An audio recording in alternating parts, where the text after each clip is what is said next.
तो बेसिकली आज जो है हम लोग टेकऑप्स के बेसिक कंसेप्ट देखेंगे कि टेकऑप्स में क्या क्या काम किया जाता है और किस तरीके से किया जाता है। तो अगर जैसे आपके पास सर्वर्स होते हैं, आपको उस सर्वर पे लॉगिन करना है, ठीक है, तो उसे कैसे करते हैं? SSH यूजर नेम, ये OPC यूजर नेम है, ये IP है, ठीक है। तो SSH से आप किसी भी सर्वर पे लॉगिन कर सकते हैं जिस सर्वर पे आपके पास एक्सेस होती है। और ये लॉगिन चल रहा है, ये लॉगिन हो गया। अब मैं उस वाले सर्वर पे पहुंच चुका हूँ, ठीक है। अगर मेरे को इस सर्वर का IP एड्रेस निकालना है तो वो कैसे मिलेगा? ifconfig, ठीक है।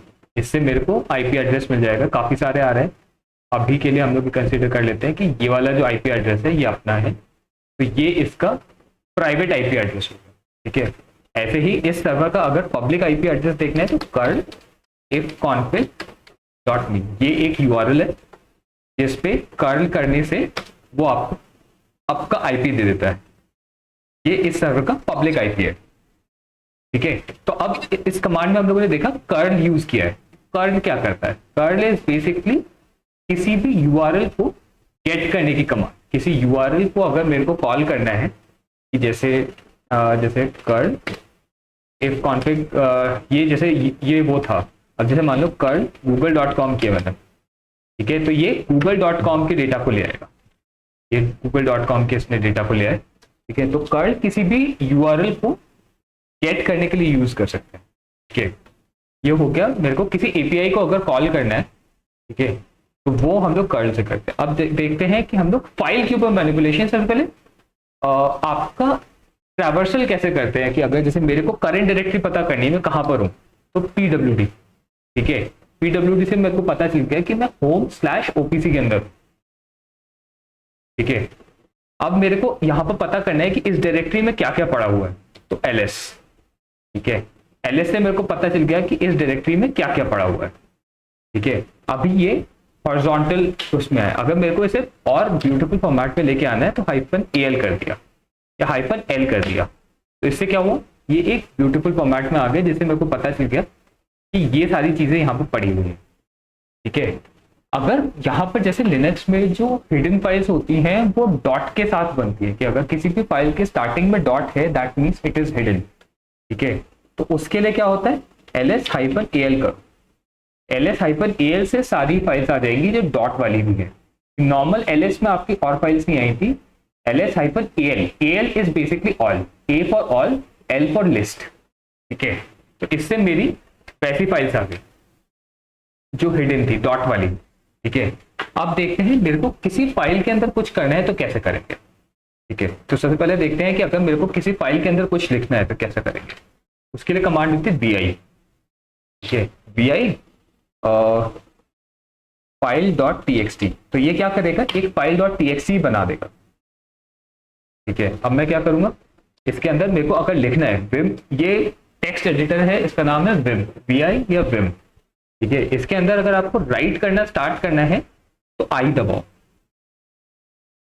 कैरेक्टर आई दबाने से इंसर्ट मोड में चला गया ये, ठीक है। दैट मीन्स अब आप इस फाइल के अंदर लिख सकते हो कि जैसे माई नेम इज पलाश, ठीक है, your name is student, our work is technical, ठीक है। तो ये मैंने 3 लाइंस में लिख दिया डेटा, ठीक है। और दिस ऑपरेटिंग सिस्टम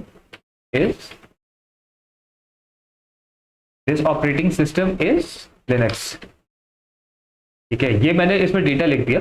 अब अगर इस फाइल को मेरे को सेव करना है तो मैं क्या करूंगा, तो मेरे को एस्केप की दबानी है अपने कीबोर्ड में। एस्केप दबाया मैंने एक बार तो नीचे से इंसर्ट मोड जो था वो गायब हो गया, ठीक है। अब मेरे को फिर से इंसर्ट मोड कर लाना है तो क्या करूंगा, आई दबा दिया, इंसर्ट मोड आ गया। ये यहाँ पर आई दिख रहा है, इंसर्ट मोड दिख रहा है नीचे, ये आ गया, ठीक है। अब इसे फिर से मेरे को हटाना है इंसर्ट मोड को, तो हटा दिया। अब क्या करना है मेरे को, विम के अंदर जो भी कमांड चलती है वो कोलन के साथ चलती है कि आपको कोलन दबाना है। ये जो दिख रहा है ना कि डबल डॉट वाला, ये होता है कोलन, ठीक है। तो आपको कोलन दबाना है। कोलन दबाने से आप इसमें कमांड्स दे सकते हो कि अब जैसे मेरे को इसे सेव करना है तो मैं क्या करूंगा, W और Q ये लिखना है। कोलन दबाया, फिर W और Q और फिर एंटर कर दिया, ये इसने इस फाइल को सेव कर दिया। तो अब फिर से देखते हैं इस फाइल के अंदर क्या क्या है। इस फाइल के अंदर 4 लाइंस लिखी हुई है मेरी, ठीक है। इसे फिर से अगर मेरे को सेव करना है तो :WQ इसे सेव कर दिया।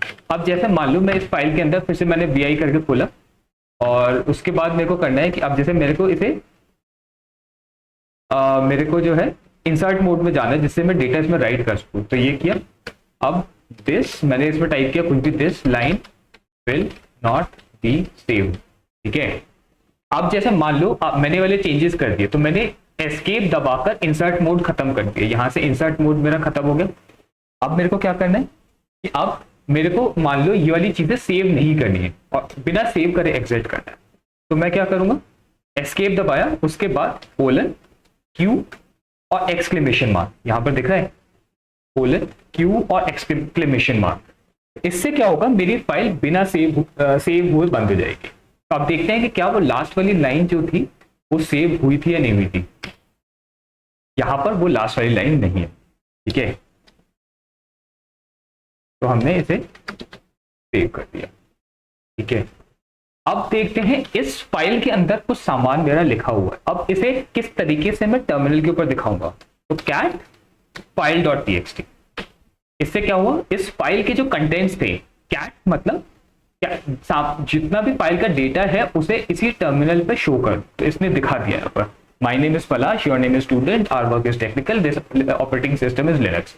तो ये आपको दिख रही है, 4 लाइंस हैं इसके अंदर, ठीक है। तो कैट क्या करती है, उसी फाइल के कंटेंट्स को बाहर थ्रो कर दिया उसने। ये 4 लाइंस है। अब देखते हैं कि अगर मेरे को इसके अंदर से सिर्फ वो वाली लाइन निकालनी है जिसमें जो था पलाश लिखा हुआ था,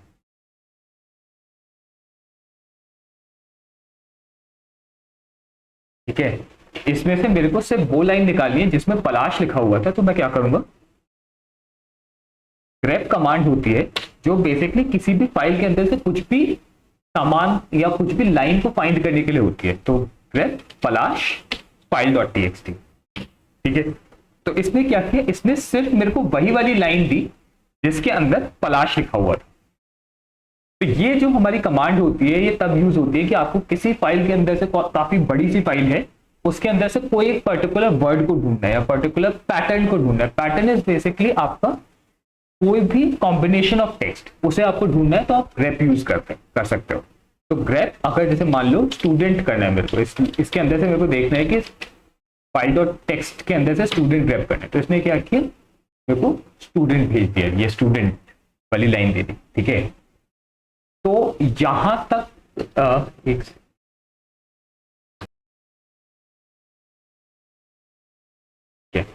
तो ग्रेप का हम लोग यूज करते हैं किसी फाइल के अंदर से कुछ वर्ड या पैटर्न को निकालने के लिए। अब देखते हैं कमांड्स कि अगर जैसे मान लो मेरे को लास्ट लाइन प्रिंट करनी है किसी फाइल की, तो कैसे करूंगा।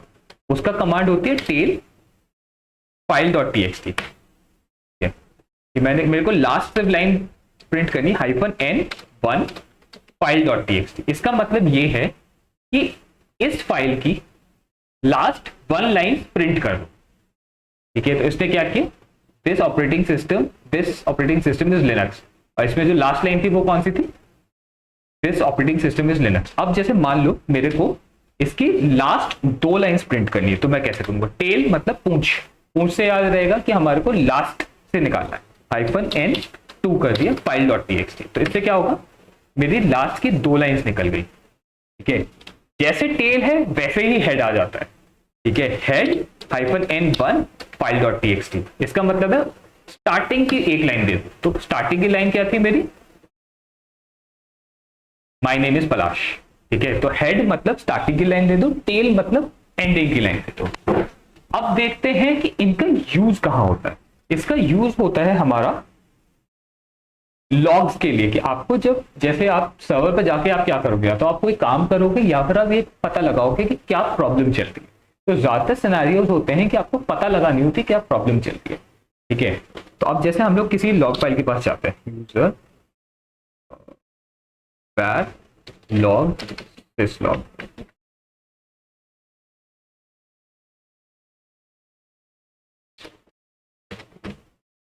ठीक है, तो बैड लॉग सिस लॉग करके जो डायरेक्टरी होती है इसके अंदर ज्यादातर लॉग्स रहते हैं। ठीक है, आप कहीं और भी लॉग सेव कर सकते हो, बट लिनक्स सिस्टम्स के जो लॉग्स रहते हैं वो ज्यादातर इस डायरेक्टरी में रहते हैं। अब देखते हैं इसके अंदर क्या क्या है। इसके अंदर जैसे मान लो मैं चेक करता हूं सिस लॉग,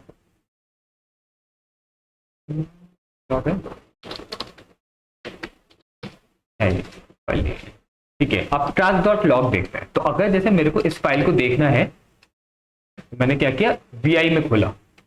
ठीक है, मैंने क्या किया, कुछ नहीं किया, मेरी अब ट्रैक डॉट लॉग करके फाइल थी, उसे वी करा तो ये वी में खुल गई। अब इसे आप पेज डाउन से खोल के आप चेक कर सकते हो। ठीक है, एक तो ये तरीका होता है। तो अभी सबसे पहले देखते हैं इस डायरेक्टरी के अंदर क्या क्या है। इसके अंदर क्या क्या है वो मेरे को इससे पता चल रहा है। ls-al मैंने कमांड चलाई, इससे मेरे को पता चल गया इस डायरेक्टरी के अंदर क्या क्या है, और उसके बेसिस पे मेरे को पता चला अपट्रैक्ट डॉट लॉग है। अगर मेरे को इसी फाइल के बारे में देखना है तो ls अपट्रैक्ट डॉट लॉग कर दिया, इसने ऐसे दिखा दिया ls-al all files including hidden files and list, l for list. तो इसने बता दिया ये फाइल है मेरी। अब जैसे मान लो इसकी मेरे को ये कितनी इस फाइल के अंदर, हाँ ये देखते हैं कि इस फाइल के अंदर कितनी लाइंस है। ठीक है, उसके लिए क्या होता है, WC मतलब word count, abstract dot log. WC abstract dot log का मतलब हुआ ये वर्ड काउंट कर देगा इस फाइल के ऊपर। तो ये बता रहा है मेरे को इसके अंदर 21,966 लाइंस है। ठीक है, अब देखते हैं हमारी जो फाइल थी उसमें कितनी थी। तो मैंने क्या किया, cd/home/opc जिसमें मैं पहले था। ठीक है, इसके अंदर कौन कौन सी फाइल्स थी हमारे को देखने, हमने file.txt बनाई थी, ls करके हमने देखा कि कौन कौन सी फाइल्स है, file.txt थी। अब इसके ऊपर वर्ड काउंट करके देखते, वर्ड काउंट मतलब WC file.txt। ठीक है, तो इसने बता दिया उसमें 4 लाइंस है। ठीक है, 17 वर्ड्स है और 92 कैरेक्टर्स है। ऐसे ही इस वाले में 21,966 जो है लाइंस है, इतने वर्ड्स हैं और इतने कैरेक्टर्स हैं। ठीक है, ये हो गया हमारा WC। अब देखते हैं कि इस जो अपट्रैक्ट डॉट लॉग थी cd var log, मतलब इस वाली डायरेक्टरी में चले जाओ। cd मतलब चेंज डायरेक्टरी, इसमें चले गए। अब यहां पर देखा क्या क्या है, हमने अपट्रैक्ट डॉट लॉग को हमारे को देखा, ये अपट्रैक्ट डॉट लॉग। ठीक है, तो उसके लिए हम क्या करेंगे, हमारे को हम करेंगे टेल अपट्रैक्ट डॉट लॉग। ठीक है, तो इसने क्या किया, मेरे को लास्ट 10 लाइन्स या कुछ ऐसे करके दे दिया। ठीक है, इसने कुछ मेरे को नंबर ऑफ लाइंस दिया। अब ये देखनी है कि कितनी लाइंस दी है मेरे। ठीक है, तो मैं क्या करूंगा कि टेल अपट्रैक्ट डॉट लॉग, इसे पाइप कर दिया, इसे कहते हैं पाइप ऑपरेटर। ये होता है मेरा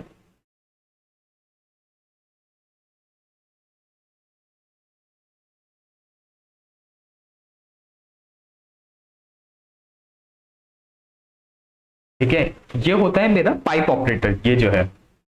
ठीक है, इसका मतलब ये है कि अपट्रैक्ट डॉट लॉग का जो आउटपुट आया है, मतलब ये वाला जो आउटपुट आया है, इसे किसी दूसरी कमांड में भेज दो, ये इनपुट में भेज दो। तो मैंने क्या किया, WC कर दिया, देखते हैं क्या होता है।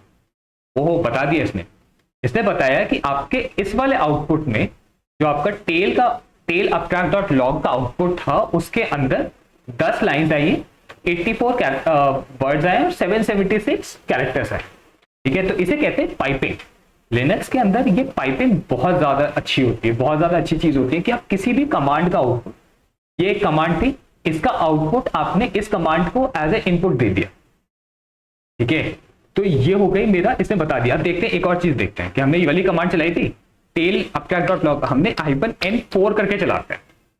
ठीक है, तो इसे 4 लाइंस देनी चाहिए, इसने कितनी दी, 1 2 3 4, इसने 4 लाइन दी। अब देखते हैं कि मेरा WC जो है, वर्ड काउंट जो है, इसे सही तरीके से बताता है नहीं बताता। तो ऐसे किया मैंने, तो इसे बता दिए 4 लाइन्स 29 वर्ड्स और 253 कैरेक्टर्स। ठीक है, अब अगर मान लो ये जो आउटपुट आ रहा था ये मेरे को किसी और फाइल के अंदर सेव कर, तो मैं कैसे करूंगा। एक तो ये हो सकता है कि मैंने क्या किया, ये लिया, ये इसे कॉपी किया। कॉपी करने का वो होता है control plus shift plus C। ठीक है, इन 3 वर्ड्स को दबाकर कंट्रोल शिफ्ट और सी को दबाकर कॉपी होता है और कंट्रोल शिफ्ट पी को दबाकर पेस्ट होता है टर्मिनल से। टर्मिनल में कंट्रोल सी से तो आपका किसी भी चीज को आप कैंसिल कर सकते हो। कंट्रोल सी मतलब कैंसिल, ये जो आ रहा है ना मतलब कैंसिल। मैं कंट्रोल का दबा रहा हूं एंड उसके साथ फिर सी को दबा रहा हूं, तो मतलब किसी भी कमांड को आप कैंसिल कर सकते हो। ठीक है, तो मैंने इसे कैंसिल कर दिया। आपको कॉपी करना है तो कंट्रोल शिफ्ट सी से कॉपी और कंट्रोल शिफ्ट वी से पेस्ट होता है। तो अब मैंने इसे कॉपी कर लिया कंट्रोल शिफ्ट सी दबाकर। अब इसे किसी फाइल के अंदर पेस्ट करते हैं। तो अब मेरे को मान लो फाइल बनानी है अपने होम के अंदर, तो होम ओपीसी। मैं इस बैड लॉग वाले फोल्डर के अंदर नहीं बनाना चाहता। ये मैं किस फोल्डर में उस समय मैं हूं, पीडब्ल्यूडी से निकाला मैंने, बैड लॉग वाले फोल्डर के अंदर हूं मैं। ठीक है, अब मेरे को अपने होम के अंदर फाइल बनानी है। ठीक है, तो वी होम और ओपीसी ये मेरा बेसिकली होम डायरेक्टरी है या जहां पर मेरा सामान रखा हुआ है। ठीक है, तो यहां पर गए और उसके बाद टेस्ट फाइल बनाई, टेस्ट फाइल डॉट टीएक्सटी बनाई। ठीक है, एंटर करा। अब ये टेस्ट फाइल खुल गई। अब मेरे को इसके अंदर राइट करना है तो मैं क्या करूंगा, आई दबाऊंगा। आई से इंसर्ट मोड में आ गया। अब इसके बाद मैं क्या करूंगा, यहां पर कंट्रोल शिफ्ट वी से पेस्ट कर दिया, तो यहां पर पेस्ट हो गया। ठीक है, अब मैंने क्या किया, एस्केप दबाया, फिर उसके बाद कोलन W और Q। ठीक है, तो इससे क्या होगा, ये चीज सेव हो जाएगी। तो अब ये कहां पर सेव हो गई, इसके अंदर। ठीक है, देखते हैं इस फाइल के अंदर क्या पड़ा हुआ है। कैट करा, opc.txt किया, तो हमें पता चल गया इस फाइल के अंदर ये सामान पड़ा हुआ है। ठीक है, अब अगर जैसे मान लो आपने अभी तो क्या किया कि इसका जो आउटपुट आया था tail-n4 का जो आउटपुट आया था उसे आपने कॉपी किया और पेस्ट कर दिया। अब इसका सिंपल तरीका देखते हैं क्या होता है कि हमने ये वाली कमांड ली। ठीक है, कंट्रोल शिफ्ट सी से कॉपी करी और फिर कंट्रोल शिफ्ट वी दबाया। ठीक है, यहां पर कमांड पेस्ट हो गई। अब इसे पाइप कर दो, आप इसे आप भेज दो home OPC easy send file name dot TXT. तो अब देखते हैं ये ऑपरेटर क्या होता है कि हम लोगों ने देखा था जो ये वाला ऑपरेटर होता है पाइप ऑपरेटर, इसका काम होता है इसके आउटपुट को इस कमांड के इनपुट में भेज देना। इसे कहते हैं पाइपिंग, कि इसका आउटपुट जो है इस कमांड के इनपुट में चला जाएगा। ये वाला जो ऑपरेटर होता है इसका मतलब होता है रीडायरेक्शन, कि मतलब इस वाले कमांड का जो आउटपुट निकलेगा वो इस फाइल के अंदर सेव हो जाएगा। तो आप देखते हैं इससे होता क्या है। मैंने फाइल नेम डॉट टीएक्सटी के अंदर इसका आउटपुट भेज दिया। अब देखते हैं क्या है। अब cat home OPC file name dot TXT. ठीक है, अरे वाह, इसने तो क्या किया, इसने जो है इस कमांड का जो आउटपुट था उस आउटपुट को इस फाइल के अंदर डाल दिया। तो अब आप इसके ऊपर कुछ भी कर सकते हो। अब जैसे एक मजेदार चीज करते हैं कि अभी तक हम लोगों ने जितना सीखा है उसको और यूज करते हैं डिफरेंट तरीके से। सबसे पहले देखते हैं कि इस फाइल के अंदर क्या क्या है। अब जैसे एक कमांड जैसे विम होती है आपको एडिट करने के लिए, वैसे अगर आपको बहुत बड़ी फाइल हो जाती है कि मान लो आपके पास 10 GB की फाइल है। ठीक है, इसे अगर आप विम से VI से खोलने की कोशिश करोगे तो ये आपको प्रॉब्लम दे दे। तो इसे VI से नहीं खोलना है, हमें इसे कैसे खोलना है, लेस। कोई अगर बड़ी फाइल है उसे व्यू करने के लिए, उसे एडिट नहीं करना, अगर उसे हमें सिर्फ देखना है, हमें उसे एडिट नहीं करना, तो हम क्या करेंगे, लेस और उस फाइल का नाम। जैसे अभी के लिए मान लेते हैं uptrack.log को हमारे को सिर्फ देखना है, हमारे को उसको कुछ काम नहीं करना। लेस किया, इसने फाइल खोल दी। अब आप इसके अंदर कुछ भी कर सकते हो। ठीक है, अब लेट सपोज इसके अंदर हमें इसके अंदर कुछ सर्च करना है कि जैसे ये सर्च करते हैं कि जैसे हाँ यहां पर जैसे ये लिखा आ रहा है सर्वर रिटर्न्ड एरर कोड 502। ठीक है, अभी मैं 502 का मतलब नहीं बताऊंगा, चलो एक बैड गेटवे, नाम में ही बैड लिखा हुआ है, तो that means it is an error. Bad gateway या 502 एक एरर है। ठीक है, अब मेरे को निकालना है कि ये जो लाइन है ये कितनी बार आई है इस uptrack.log फाइल के अंदर। ठीक है, हमारे को ये करना है। ये एक्चुअली में जब आप सर्वर्स पे डिबगिंग करते हो तब उस टाइम पे बहुत यूज होती है, तो हमें निकालना है। तो हम कैसे निकालेंगे, तो हम क्या करेंगे, हमारे को इस फाइल की अक्रेंस निकालनी है abstract डॉट लॉग वाली फाइल के अंदर। तो हमने क्या किया, कंट्रोल शिफ्ट सी दबाया, सेलेक्ट किया सबसे पहले, ये सेलेक्ट कर लिया मैंने माउस से, फिर कंट्रोल शिफ्ट सी दबाया और सी से कॉपी कर लिया। अब आप इस समय लेस वाली कमांड के अंदर हो कि मैंने लेस abstract डॉट लॉग को ओपन करा हुआ था उसके अंदर है। अब मेरे को इस कमांड से एग्जिट करना है, तो कुछ नहीं, क्यू दबा लो। क्यू दबाने से अपने आप ही एग्जिट हो जाता है कि मैंने क्यू दबाया, यहां पर दिखेगा नहीं बट मैं अपने कीबोर्ड पे क्यू दबा रहा हूं और वो एग्जिट हो जाएगा। क्यू दबाया, एग्जिट हो गया। अब हमारे को इस वाली फाइल के अंदर abstract डॉट लॉग वाली फाइल के अंदर हमारे को क्या करना है, ग्रेप, मैंने कंट्रोल शिफ्ट बी से पेस्ट किया और abstract डॉट लॉग, देखते हैं क्या होता है। इसने मेरे को काफी बार बता दिया। अब मेरे को क्या करना पड़ेगा, मेरे को मान लो इसकी अकरेंस काउंट करनी है कि कितनी बार आया था ये 502, ठीक है। तो क्या करूंगा, एक हो सकता है कि 1 2 3 4 ऐसे करके काउंट करो, नहीं, हम लोग इजी तरीके से करेंगे। हमने क्या किया, ये आया, हमने लिया इसे पाइप कर दिया WC के अंदर। WC मतलब वर्ड काउंट, देखते हैं क्या बताता है। इसने बताया ये जो एरर आया है या ये जो लाइन है ये पूरे लॉग में 26 बार आई है। तो आप इससे बता सकते हो, किसी ने भी पूछा कि हाँ भाई ये एरर कितनी बार आया, तो आपने बता दिया सर ये 26 बार आया, ठीक है। तो ये एक तरीका हो गया डिबगिंग का एक्चुअल सर्वर्स में जो करते हो। अब और देखते हैं, ठीक है। अब एक और बार वापस फाइल को ओपन करते हैं, let's abstract dot log open किया। अब देखते हैं और चीजें निकालते हैं, ठीक है। और ये यहां पर देखते हैं कि अब जैसे मान लो ये आपकी लाइन थी, इस लाइन के ऊपर जो है ये 3 लाइंस मेरे को और चाहिए, ठीक है।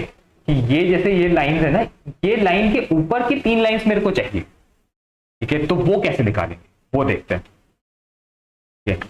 अभी जैसे हम लोगों ने क्या किया था, सिर्फ ग्रैब किया, ग्रैब हमने अभी तक ये किया हुआ, तो इसने क्या दिया था मेरे को, नॉर्मल जो पिछली बार चलाया था वही है, ठीक है। इसे चलाया तो इसने मेरे को सिर्फ वही लाइन दी। अब एक काम करते हैं, हमारे को चाहिए इसके ऊपर की 3 लाइंस और, तो हमने क्या किया, ग्रेप -B3, ठीक है। देखते हैं इससे क्या हुआ। अरे वाह, इसने क्या किया कि अपने जितनी बार भी आया था ये जो लाइन थी, इस लाइन के ऊपर की 3 लाइंस इसने और दे दी। कि जो भी आपका ये होता है मैच पैटर्न, इसे कहते हैं मैच पैटर्न, कि इस लाइन को मैं ग्रैब कर रहा था, इस टेक्स्ट को, पीस ऑफ टेक्स्ट को मैं ग्रैब कर रहा था और उसकी बिफोर की 3 लाइंस और दे दी, ठीक है। उसने इसकी बिफोर की 3 लाइंस और दे दी, तो मेरे को पता चल गया कि इसके बाद ये आया था, इससे पहले ये आई थी लाइन। इस तरीके से आप लॉग फाइल्स के अंदर चीजें फाइंड करते हो कि आपको ये पता लगा लिया, क्योंकि आपको ज्यादा क्या होता है कि एरर आया, उससे आपको पता लगाना होता है कि एरर क्यों आया, तो उसके लिए काफी काम देती है। अब जैसे मान लो आपको इसकी बिलो की 3 लाइंस देखनी है, बिफोर, बिफोर का उल्टा क्या होता है, आफ्टर, आफ्टर की 3 लाइंस देखनी है, तो आपने क्या किया, -A, जैसे बिफोर के लिए पहले की 3 लाइंस देखने के लिए -B था, उसकी जगह आफ्टर की लाइंस के लिए -A।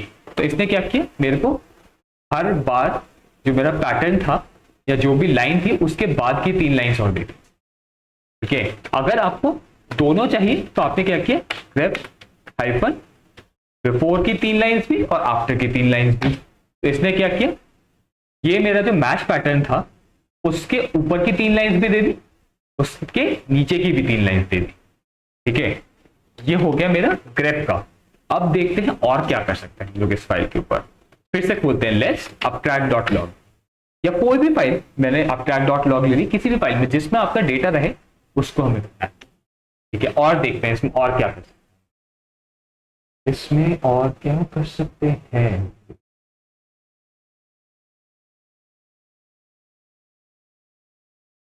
तो आप देखते हैं एक चीज की, जैसे मान लो आपकी लेट्स abstract डॉट लॉग किया, या जैसे आपने क्या किया, टेल abstract डॉट लॉग, ठीक है। तो मेरे को सेकेंड लास्ट लाइन क्या थी, मेरी सेकेंड लास्ट लाइन है मेरी ये, ठीक है। मेरे को मान लो सेकेंड लास्ट लाइन ग्रैब करनी है या सेकेंड लास्ट लाइन चाहिए, तो वो कैसे निकालेंगे। एक एडहॉक तरीका है ऐसे करने का कि जैसे आपने क्या किया, टेल -N2 और abstract डॉट लॉग, इसने मेरे को लास्ट की 2 लाइन दे दी, ठीक है। अब मेरे को सिर्फ सेकेंड लास्ट लाइन चाहिए थी, तो मैंने क्या किया, जो आपका आउटपुट आया है उसकी -head1 कर दिया, head -N1 कर दिया। तो ये क्या करेगा, जितना भी आउटपुट आया था उसमें से फर्स्ट लाइन दे दो, तो इसने क्या किया, मेरे को सिर्फ सेकेंड लास्ट लाइन दी। ठीक है, तो इससे क्या हुआ, मेरे को सिर्फ सेकेंड लास्ट लाइन। बेसिक होता है इन सब चीजों में, आपने इंडिविजुअल यूटिलिटी को समझ लिया कि वो क्या करती है, फिर उसके बाद उन्हें मिक्स एंड मैच करके अपना काम चलाया। ठीक है, इनकी एक्चुअल पावर इसी चीज से आती है कि आप इनके आउटपुट को एक दूसरे के साथ खेल सकते हो, एक दूसरे में रिडायरेक्ट कर सकते हो। ठीक है, अब जैसे मान लो आपका ये वाली लाइन थी, इसे आपको किसी फाइल के अंदर सेव करना है, तो आपने क्या किया, इसे रिडायरेक्शन ऑपरेटर यूज किया ग्रेटर देन, और उसके बाद स्लैश टेम्प एक फोल्डर होता है जिसके अंदर आप टेम्परेरी फाइल्स बना सकते हो, और दिस इज फाइंडिंग नीमो करके मैंने एक फाइल बना दी .txt और इसके अंदर डाल दिया। ठीक है, तो इसने इस फाइल के अंदर वो डेटा डाल दिया। अब देखते हैं इस फाइल के अंदर गए नहीं गए, वो कैसे देखेंगे, गेट दिस। ठीक है, तो इन्वोक्ड बाय cron इसने ये डेटा डाल दिया। ठीक है, अब इसके बाद मैं बताता हूं, तो अब एक बार फिर से रिविजिट कर लेते हैं कि हमने क्या क्या देखा, कि किसी डायरेक्टरी को देखना है कि डायरेक्टरी के अंदर क्या क्या है, एलएस मतलब लिस्ट डायरेक्टरी। ठीक है, इसने जो मेरे को आउटपुट दिया वो हॉरिजॉन्टल वर्टिकल फॉर्मेट में दिया कि ऑडिट एक फोल्डर है, फिर ये है, फिर ये है, फिर ये है। अगर मेरे को इसे वर्टिकल फॉर्मेट में देखना है, लिस्टिंग फॉर्मेट में देखना है, जिसे कहते हैं -L कर दिया, L फॉर लिस्ट। ठीक है, तो इसने क्या किया, मेरे को ये दे दिया, इसने काफी सारी चीजें बताई। ये इसकी परमिशंस होती है कि क्या क्या परमिशंस है, अभी इसके डेप्थ में नहीं जाऊंगा। ये इसका ग्रुप होता है कि लिनक्स में ग्रुप्स होते हैं यूजर्स के। ये इसका यूजर नेम होता है कि किस यूजर ने ये फाइल बनाई है, किस यूजर की ओनरशिप है, ये कितना साइज है इसका।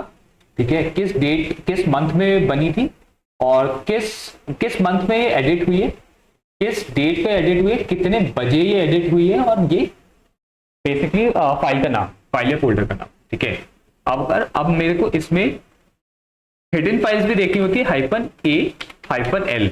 ठीक है, तो इससे क्या होता है, हिडन फाइल्स भी दिख जाती है, कि अगर यहाँ पर कोई हिडन फाइल होती तो वो भी दिख जाती है। हिडन फाइल का मतलब होता है कि अगर डॉट फाइल करते हैं, कि अगर जैसे डॉट नेम किया या फिर कोई भी नाम, कि जैसे मान लो vim temp dot some name, ठीक है, .txt बनाएगा। ठीक है, this is hidden file because it's name starts with dot. ठीक है, मैंने क्या कि आई से इंसर्ट मोड स्टार्ट होता है, उसके बाद लिखना स्टार्ट करो, फिर एस्केप दबाओ, एस्केप दबाने के बाद कोलन WQ सेव कर दिया।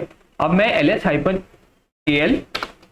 /temp करता हूँ, -L करता हूँ सिर्फ, तो यहां पर ये वाली फाइल नहीं दिखा रहा, sumname.txt। अब मैं क्या करूंगा, ls-al /temp किया। ठीक है, तो ये टेम्प डायरेक्टरी के अंदर हिडन फाइल्स भी दिखा देगा, और यहाँ पर हमें दिखनी चाहिए sumname। ठीक है, तो इसने नॉर्मल वाले में नहीं दिखाया था, जब -a के साथ करा, या तो आप ऐसे ls-a-l कर दो, या फिर ls-al कर दो। ठीक है, अब एक देखते हैं ये वाली कमांड, कि हमने क्या किया था कि इसकी लास्ट की 2 लाइंस थी। ठीक है, उसमें से उन 2 लाइंस की सबसे पहली वाली लाइन ली, और उसके बाद इस पूरी कमांड का जो आउटपुट आया होगा उसे मैंने इस फाइल के अंदर सेव कर दिया। तो आपने इसमें पाइप ऑपरेटर भी यूज कर लिया, और इसके बाद इन दोनों, इस पूरी कमांड का जो आउटपुट आया था, इस पूरी कमांड के आउटपुट को आपने इस फाइल के अंदर रीडायरेक्ट कर दिया। ठीक है, अब एक और चीज देख लेते हैं, कि अब जैसे मान लो हमें क्या करना है, कि कुछ यहां पर टर्मिनल पे ही लिखते हैं, this is being written on terminal. ठीक है, इसने क्या किया, इको मतलब जो आप भेज रहे हो उसी को उसने टाइप कर दिया टर्मिनल पे। अब आप इसको यूज कर सकते हो किसी और कमांड में भेजने के लिए, कि अब जैसे मान लो अप एरो की से लास्ट कमांड आ जाती है, इसे मैंने पाइप कर दिया WC में, वर्ड काउंट में, तो देखते क्या बताता है।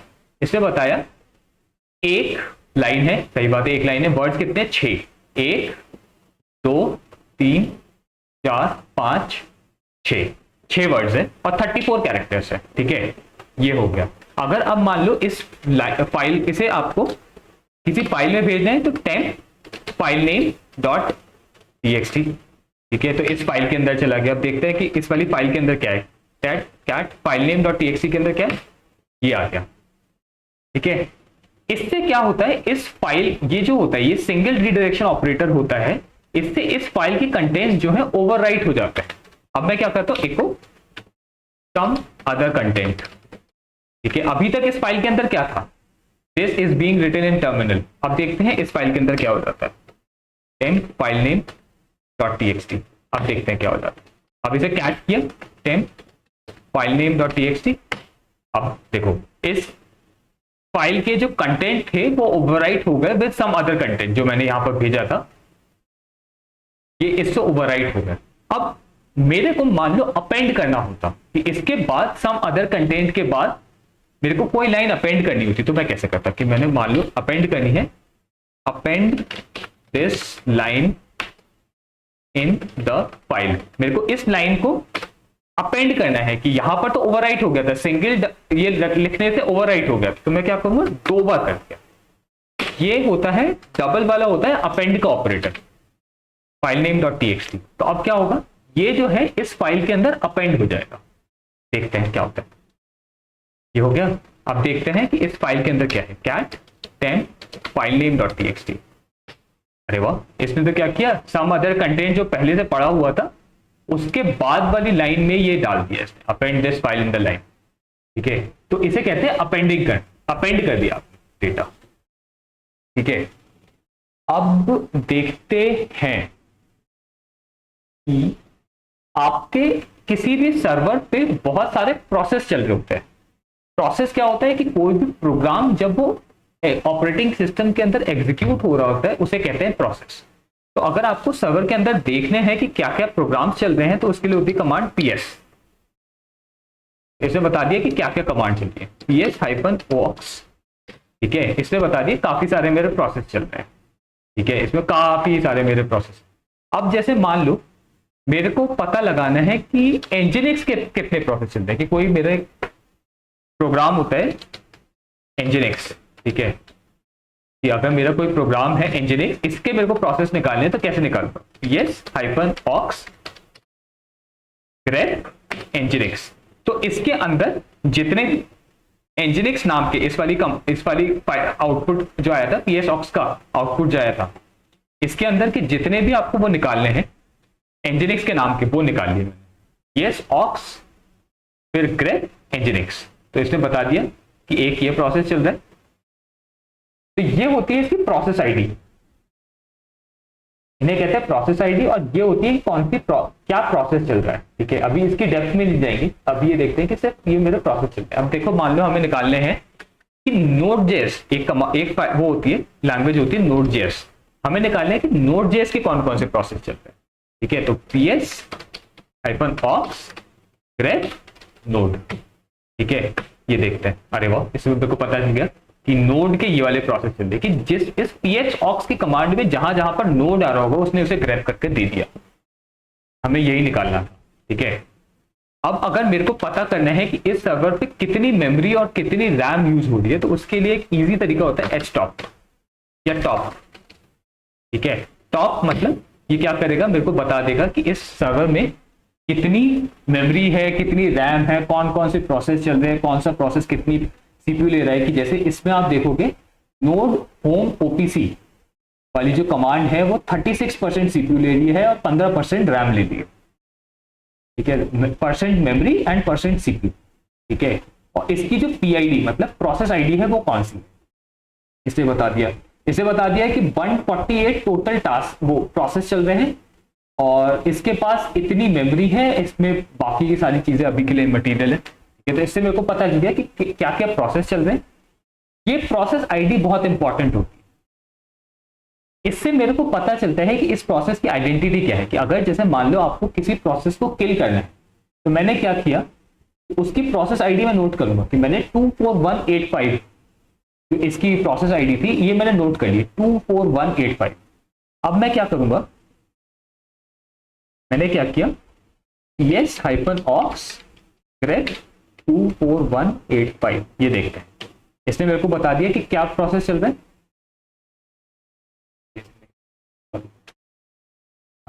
तो इस जैसे मान लो ये निकाल लेते हैं 13254,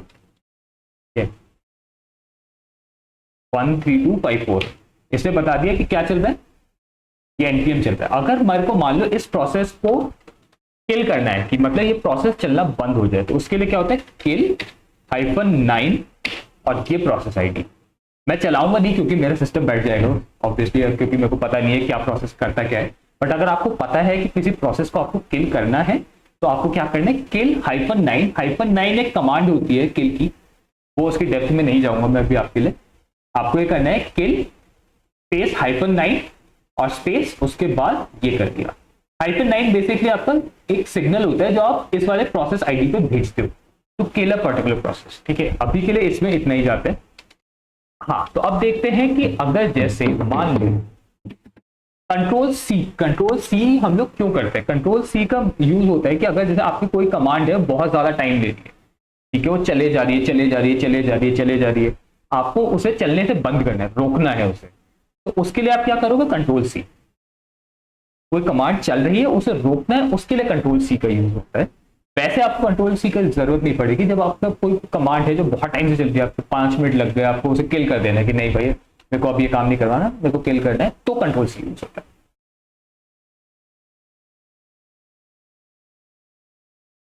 तो ये था आज के लिए टेकऑप्स पार्ट 1, जिसमें हमने लिनक्स की मल्टीपल कमांड सीखी, पाइप ऑपरेटर सीखा, रीडायरेक्शन ऑपरेटर सीखा, अपेंड करने वाला ऑपरेटर सीखा। उसके साथ साथ हमने सीखा ls कमांड, grep कमांड और wc command, word count command जो होती है। उसके अलावा देखा हमने लेस कमांड देखी, vi कमांड देखी जिससे हमारे को पता किसी फाइल को एडिट करना होता है। उसके अलावा टेल कमांड देखी, हेड कमांड देखी। अगले पार्ट में हम लोग देखेंगे कि एपीआई की हैंडलिंग कैसे करते हैं, एपीआई होती क्या है, एपीआई के पीछे के बेसिक्स, और उसकी हैंडलिंग कैसे करते हैं via different methods, because it is very much required for TechOps as well as testing purpose. So thank you everyone.